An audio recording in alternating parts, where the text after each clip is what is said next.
And now, it's time for another Dice Tower review with the Game Boy Geek. Hello my friends, it's the Game Boy Geek here. Today we're going up a big hill, Pendleton Hill. We're going to be climbing up there, putting our shepherds there, making sure the wolf doesn't get our sheep. We're trying to get our sheepdogs to the top of the hill. We're talking about Sheepdogs of Pendleton Hill from Stratamax Games, distributed through GameSloot as well. It's 3 to 5 players. It says 45 minutes on the box. That's kind of accurate. Might even be 30 to 45 minutes, I'd say. Pretty quick game. Cute little artwork, but it's sort of a take that game. Take that mechanism. So let's check it out. I'll show how it's played. I'll see you on the other side.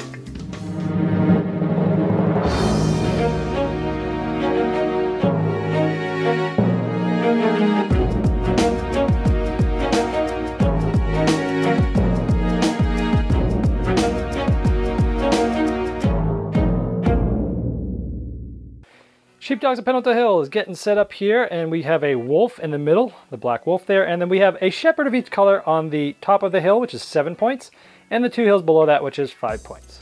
Now look at how cool these wooden pieces is. Look at that wolf, and then we can look at the shepherds behind them. And the components in this game are actually really cool, and it really make this game a lot more fun. Once this game's set up like this, everyone gets to, in clockwise order, gets to put 2 more shepherds out one at a time on any pasture as long as the shepherd isn't on a hill of the same color. So it might look something like this by the time you're ready to get started. At the beginning of the game, everyone is given a wild card of their color, the little sheepdog, and 3 other cards, so 4 cards in total. There's really only 3 different types of cards in the game, and on your turn, essentially, you're going to play a card for an action, and then you're going to discard that card and replace that card, so you're always going to have 4 cards pretty much until you're using the wild there. So let's look at this card. Let's say you play 1 card per action. This allows me to get 1 action, and I can take that action on any color sheep, or any color person, as long as it could be my own or it could be somebody else's, but you take 1 action. Now the different actions you can take is, one is you can place a shepherd, and again you can place it on any field as long as there's not already a color of that one there. You could place a sheep in a little pen here. Now with 4 players you can use all the pens. With less than that you don't use this one.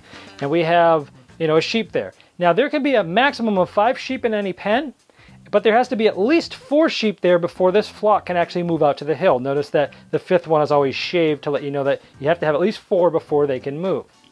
Now if you have a big flock there, one of the actions you could take is move that flock. So essentially you're either placing here, or you're moving a flock of sheep. And sometimes you'll be able to move the wolf, but not with this card that I just talked about. Again, you're only playing 1 card on your turn, but this card is a 1+1, which essentially means you're going to take 1 action that has your color in it, and 1 action for something that does not have your color. So let's say it's my turn again, and some things have been moved around. And I'll do my own color first. I'll do my 1 move here to get into this flock. And then for a second move, maybe I put somebody else's shepherd right there, the blue one. So I did 1 move for somebody else's and 1 move for mine. This card can be used for either 2 actions for that require at least your own color, or you can move the wolf up to 2 spots. All right, so my color is green here, so let's say we have this. So we have at least 4, so we can actually move this as one of the actions that is of mine. So we'll stack them because it makes the move easier. We go here. Now from the pen you can go to any one of these actually, but I moved them here, and anytime the sheep move into a spot on the hill, if there's a shepherd that matches that color, you take 1 sheep of that color and the shepherd and you give them back to that player, and they will get however many points is on that hill. So in this case blue would get 1.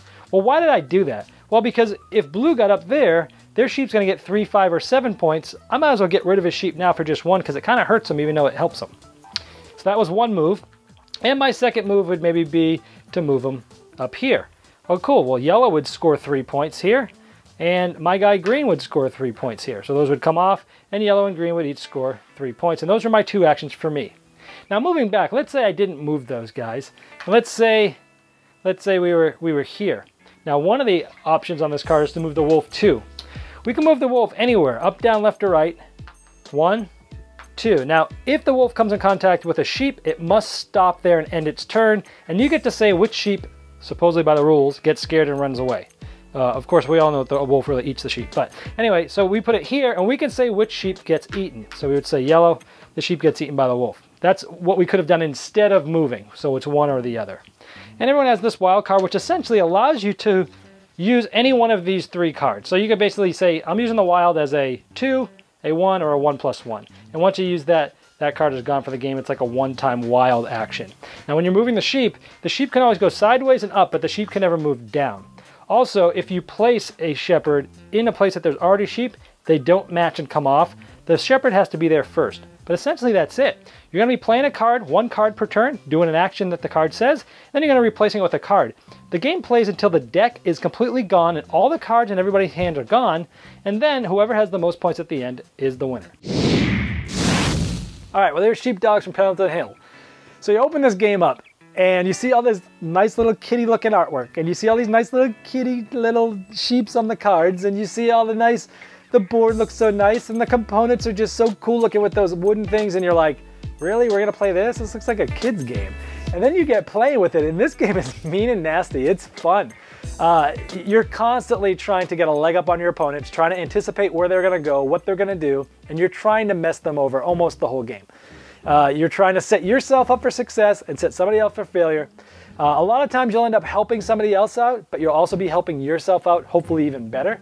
And then sometimes a lot of times you're just kind of like screwing people over, where you're taking a flock and moving them into the wolf, or taking a flock and moving them into one of their guys on the 1 point hill or something like that.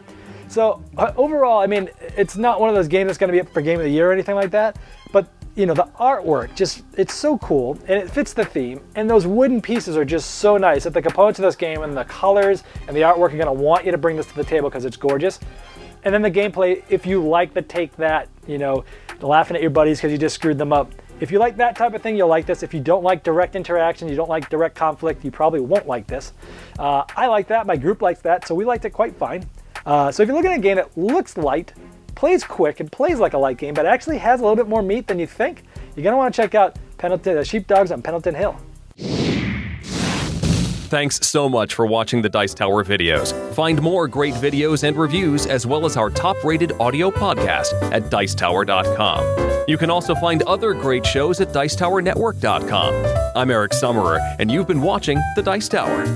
The Dice Tower is sponsored by Cool Stuff Inc., where you can find great games for great prices. Cool stuff in stock. Check them out at CoolStuffInc.com.